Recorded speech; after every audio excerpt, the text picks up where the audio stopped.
Halo Sobat Joy, hari ini adalah episode yang spesial di YouTube channel Klinik Gigi Joy Dental.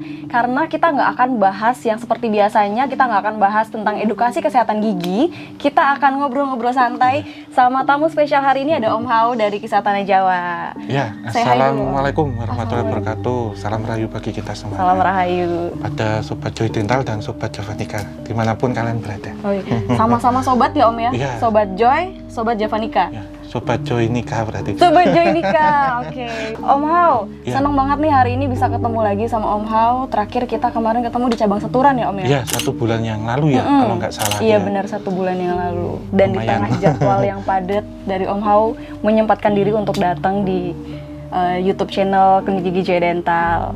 Dan ini kalau aku lihat di story-storynya Om Hao kayaknya lagi sibuk olahraga juga nih Om. Iya, ini memang olahraga jaga stamina dan kesehatan. Termasuk buat ini ya, biar lega kalau bernafas juga. Dan memang aktivitas yang padat itu terkadang kita perlu refreshing juga. Dan juga Benar. fisik tentunya utama. Dan saya setiap 6 bulan selalu perawatan di Joy Dental. Wah, keren banget. Ini sudah sejak lama sih, dari 2016. 2016 ya. Iya, jadi Om Hao ini memang salah satu pasien Joy Dental yang loyal dari 2016 gitu. Kurang lebihnya kalau nggak salah loh, karena Iya. dulu paling 6 bulan sekali itu scaling gitu, terus nambah paling gitu. Ini aja kemarin baru ketemu sebulan udah kesini lagi ya Om. Iya, Semoga besok sering-sering kesini juga ya Om. insya Allah. Nggak hanya saya sih, nanti teman-teman juga. Oke, siap. Gitu. Ayo teman-teman dari Kisah Tanah Jawa kesini bareng Om Hao ya. Sobat Javanika juga boleh loh, karena Iya benar. gigi itu kan utama ya, kita pakai setiap hari. Dan juga senyum yang mempesona, senyum yang indah ketika gigi kita terawat. Iya, bener banget. Senyum yang indah ketika gigi kita terawat. Oke. Kalau gitu Om Hao, ini kan disebut sebagai pakar retrokognisi ya Om biasanya. Sebenarnya lebih ke ini sih, retrokognisinya itu dalam artian metodenya saja. Oke. Tapi belum ke tahap pakarnya, atau gampangannya praktisi lah gitu. Praktisi. Nanti kalau pakar itu profesor ya, ahli banget. Oh, Masih bisa belajar. dijelasin nggak Om itu gimana Om maksudnya? Iya, sebenarnya kalau retrokognisi itu satu pasang dengan prekognisi. Itu dalam satu hal yang disebut dengan time travel. Retrokognisi sebenarnya itu tidak hanya menggunakan sixth sense atau kemampuan untuk men-flashback suatu peristiwa, tetapi kemampuan dalam menganalisis suatu kejadian atau peristiwa harus kuat di sini. Oke. Karena meretro ataupun merekonstruksi dari suatu kejadian ataupun peristiwa yang di masa lampau itu pernah terjadi, berdasarkan tinggalan-tinggalannya, arsip data, saksi, dan juga residual energi. Oke. Sehingga ketika semua data itu ada, kita olah, baru kita sajikan ini secara probability. Jadi kemungkinannya seperti apa yang terjadi dengan sekarang, seperti itu. Oh iya.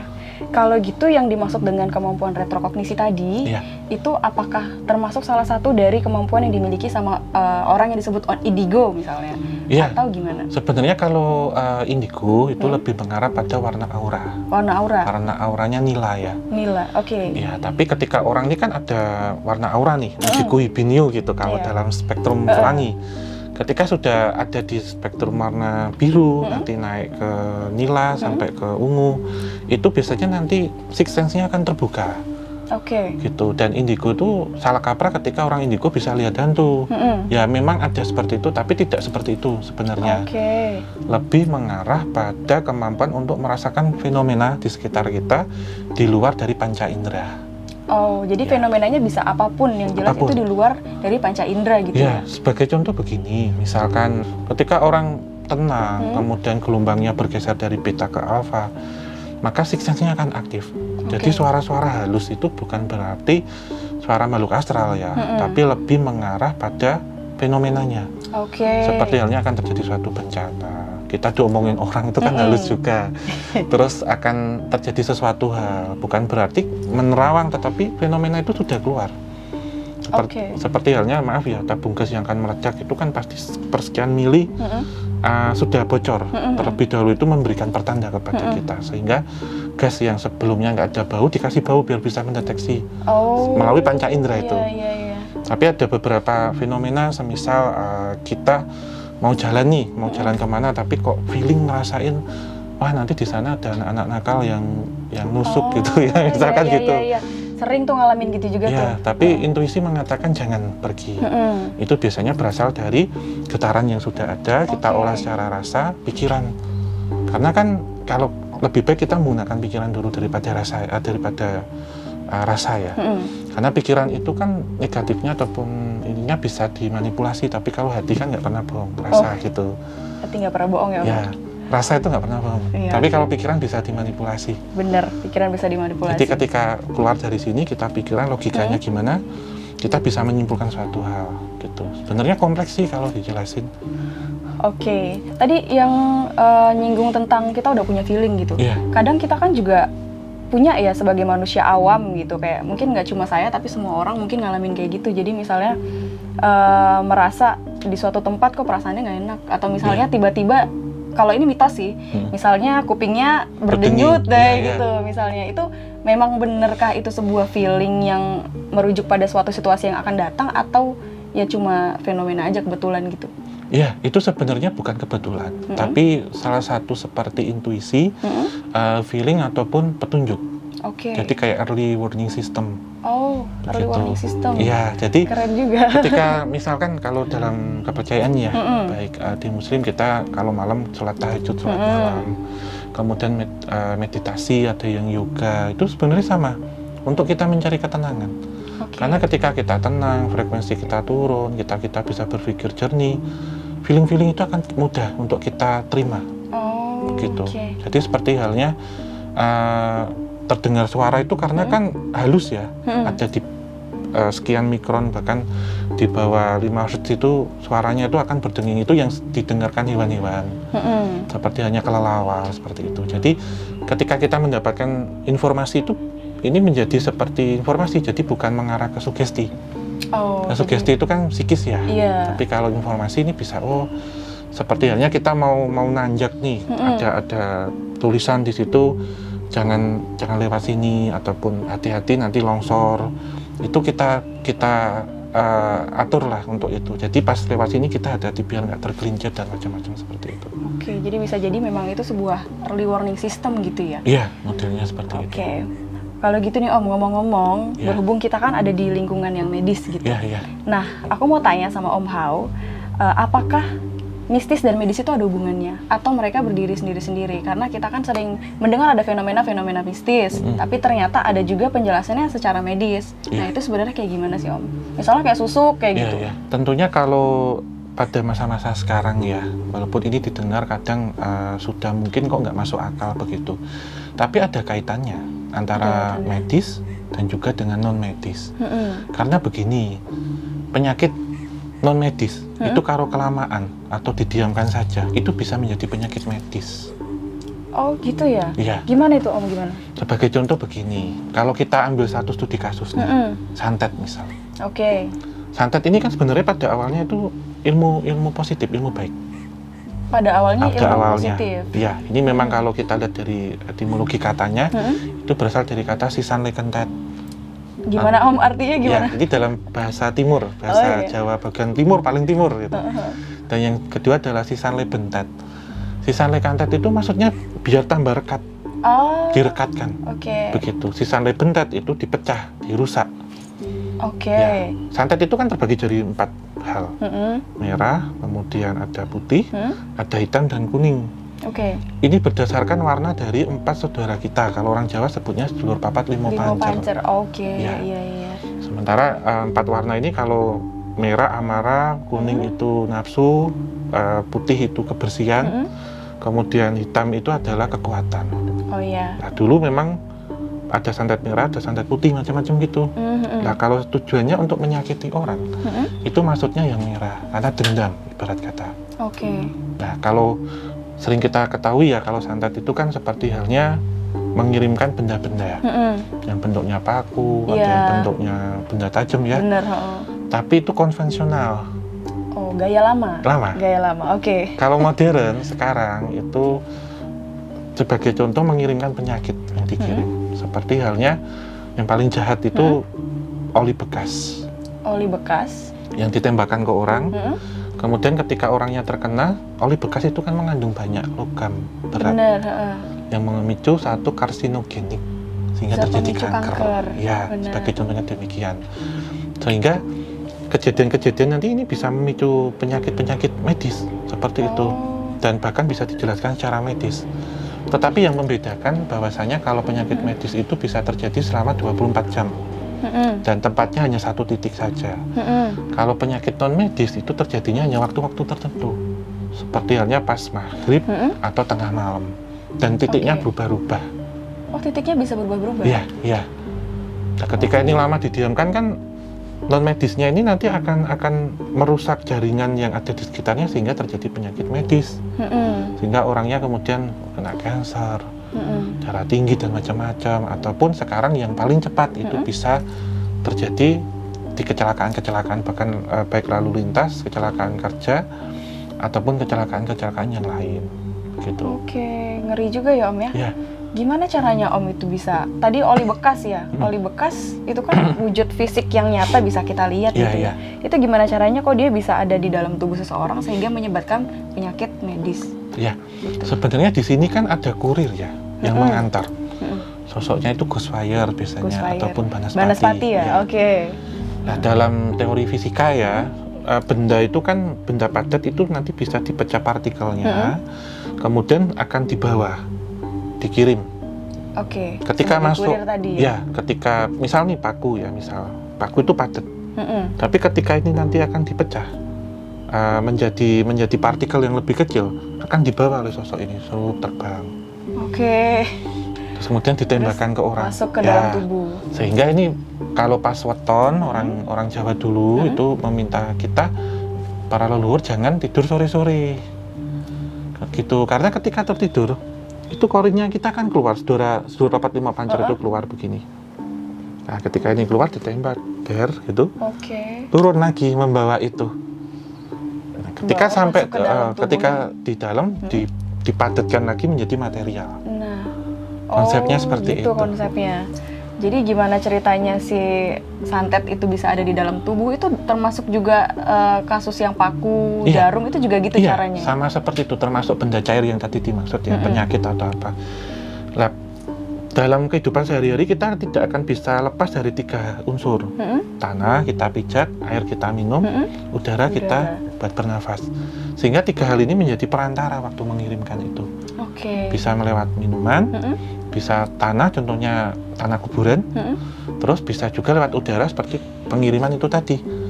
Sehingga kalau malam pas kita weton ya, kita merasa dapat intuisi yang sudah kita jawab tadi, kita bahas tadi, kita melakukan doa malam atau sholat malam. Di atas gendeng tuh terdengar kayak duel gitu, kayak petasan. Terus ada kayak dilempar pasir gitu. Itu berarti gagal. Oh gitu. Gitu. Kalau dicari paginya nggak ketemu karena gaib kan. Oh, Materialnya kalau dijelaskan secara fisika, materialnya sudah pecah, sudah pecah, sudah nggak terlihat lagi. Ya. Oke. Tapi ibarat kata kita mau menembak sesuatu gagal itu pasti menimbulkan percikan. Kalau dalam teori fisika seperti itu. Oke. Ketika itu tidak ada apa-apa masuk. Oh Itu iya. modelnya. Dan hal ini juga terjadi kalau kita melakukan seperti ilmu pelet atau memikat lawan jenis tapi dipaksa dalam tanda kutip. Gimana tuh Om dipaksa? Ya, perbedaannya kalau tadi waktu weton sama ya, korinnya keluar, ditembak, dia masuk. Kalau pelet itu diambil ini, jadi ketika keluar ditarik Oke. Dibawa. di bawah, Itu ibaratnya apa Om? Jin korinnya kah? jin Atau korinnya. apanya? Jadi sedulur papat kita sudah nggak utuh lagi, tinggal 75% karena 24% sudah diambil. Oh, jadi yang diambil nggak semuanya gitu ya? Iya. Makanya masih ada yang normal di tubuh itu walaupun Iya. sudah ada yang diambil. Ya, jadi ketika bagian halus dari kita diambil, sampai di orang itu yang melakukannya, misal si A ini suka sama si B, kemudian diambil toh. Itu setiap malam tertentu kan dibacakan mantra-mantra ataupun tujuan tertentu nih. Oke. Sehingga orang ini nanti bisa, sosok korinya ini nanti bisa dipengaruhi ataupun dipegang. Jadi orang target itu nanti akan merasa malam terbayang-bayang, nggak bisa tidur. Karena saudaranya di bawah tadi. Di bawah, bagian dari tubuh kita. Tapi ini tentunya sifatnya temporary, karena sukanya itu dipaksa dan menggunakan media halus. Kan percuma ibarat kata kita suka sama orang nih ya, terus cintanya nggak berbalas, tapi terus kita pakai cara yang seperti ini, sebenarnya percuma. Karena kita akan hanya dapat raga tapi nggak dapat Nggak hati. dapet hatinya. Aduh, Gitu. dalam banget nih kalau udah ngomongin hati nih. Gitu. Jadi Oke. termasuk orangnya harus melakukan ritual-ritual tertentu, puasa-puasa tertentu, sehingga hal ini sama seperti melakukan pesugihan ataupun membuka aura yang disebut dengan pasang susuk, ataupun melakukan seperti pengasihan Pengasihan. gitu ya. Oke, ini saya sering banget nih dengar istilah-istilah pengasihan. Katanya kalau orang yang misalnya ya ada seseorang terus dia tuh diikuti sama sosok makhluk atau jin atau mungkin dari keturunan, itu bisa membuat orang tersebut itu terlihat lebih menarik. Ya. Semacam pengasihan itu benar nggak sih Om? Ya, kalau pengasihan itu sebenarnya kan welas asih kepada kita sendiri. Basically sebenarnya semua orang ada aura untuk itu. Tetapi mau caranya yang sesuai jalan yang benar ataupun kekirian, atau kalau di Bali sebutnya pengiwe. Jadi agak ngiri. Jadi negatif kasarannya. Negatif, Ya. ya. Karena kan orang tentunya ada yang instan, ada pun yang melakukan lelaku. Berbeda begitu. Kalau pengasihan itu sebenarnya buka aura contohnya. Pengasihan dalam artian di sini bisa untuk mencari jodoh, mencari pekerjaan contohnya, karir, ataupun orang-orang yang ingin berwibawa ataupun disegani. Iya. Nah, ketika orang contohnya mau puasa weton misalkan, terus ada ritual mandi, terus berdoa, kemudian meyakinkan diri, mensugesti diri bahwa sebenarnya bisa. Namun tidak, orang kan nggak pingin yang susah, ada juga. Iya, jadi Ya. ambil yang kiri tadi. Ya, salah satunya pasang susuk di sini. Oke. Gitu. Iya, susuk itu termasuk pengasihan juga ya Om ya? Ya, masuk dalam hal pengasihan, tetapi menggunakan satu media tertentu, dan tentunya peran dari makhluk astral. Nah, kalau tadi yang Mbak Lisya bilang di awal ya, bahwasanya orang yang diikuti itu memang iya. Tapi kalau yang mengikuti itu leluhur, tentunya kan kita mendapatkan prabowonya dari dulu.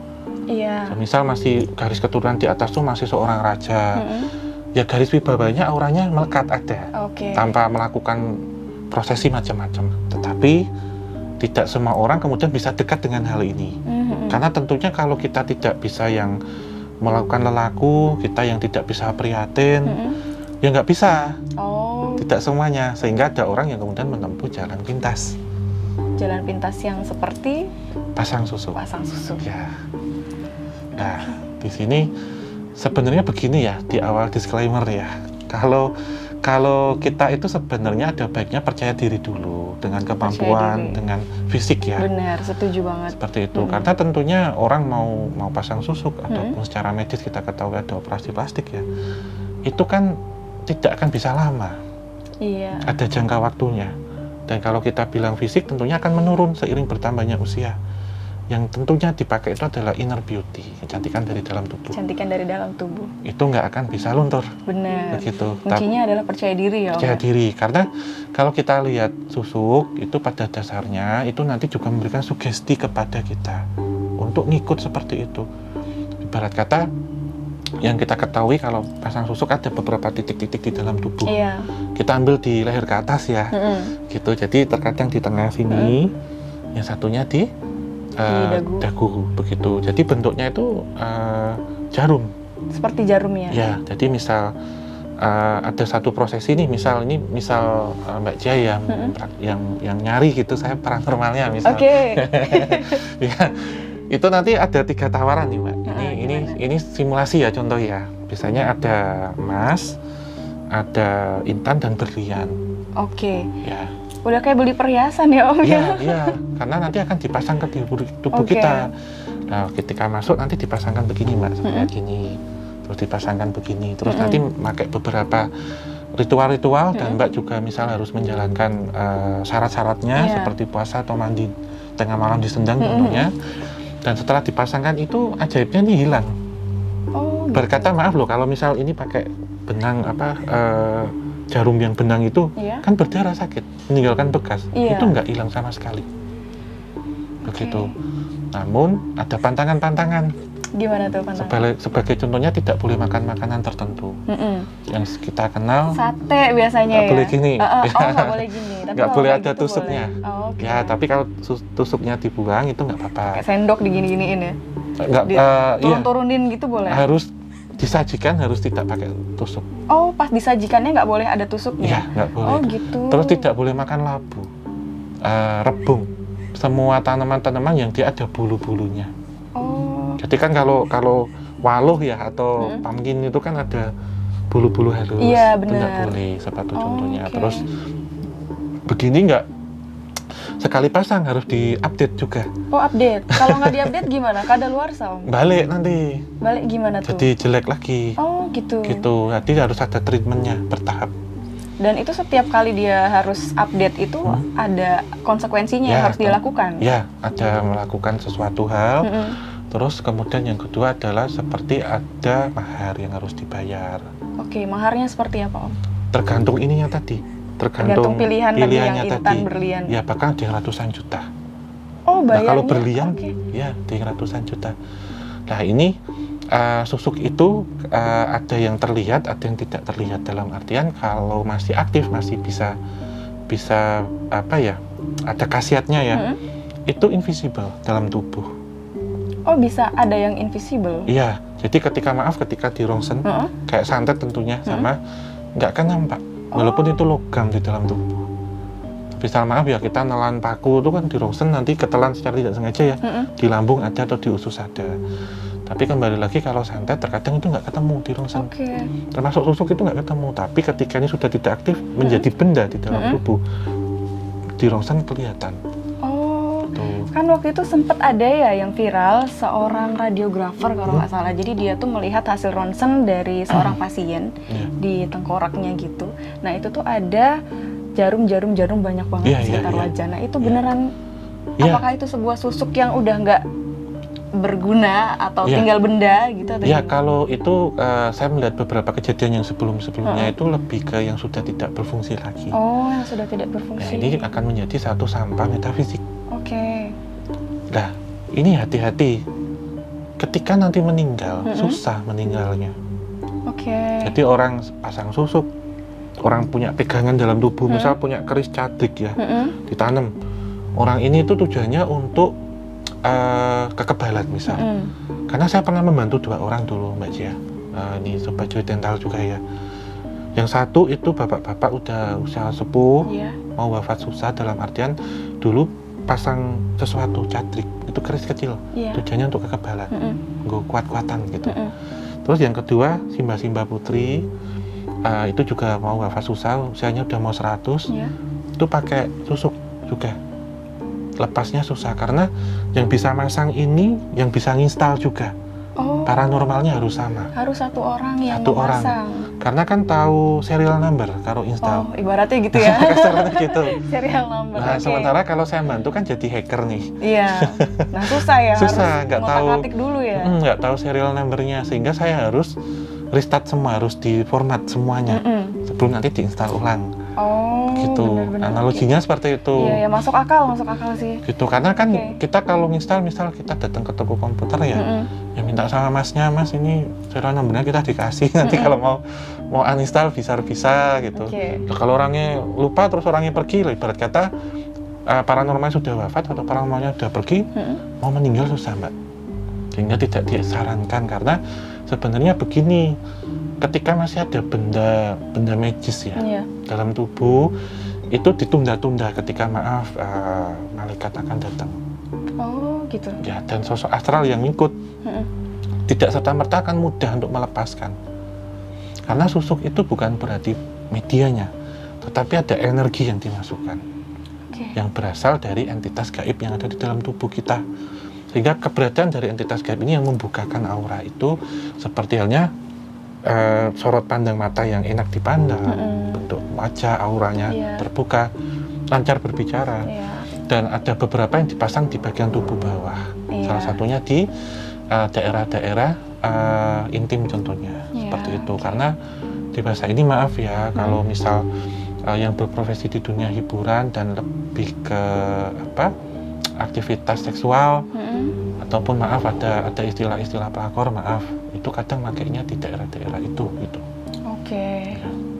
Kalau gitu memang karena pakainya secara instan, udah gitu banyak konsekuensi yang harus ditanggung juga, dan nanti juga bisa hilang secara instan juga. Ya, Jadi lebih baik kita dari dalam diri sendiri aja lah Om ya. ya tentunya itu seperti halnya menjaga air wudhu contohnya juga Oke. itu sama. Karena ada satu cerita orang yang pakai seperti itu ketika datang ke tempat-tempat keramat ya, seperti di situ ada sendang air, dipakai gini rontok.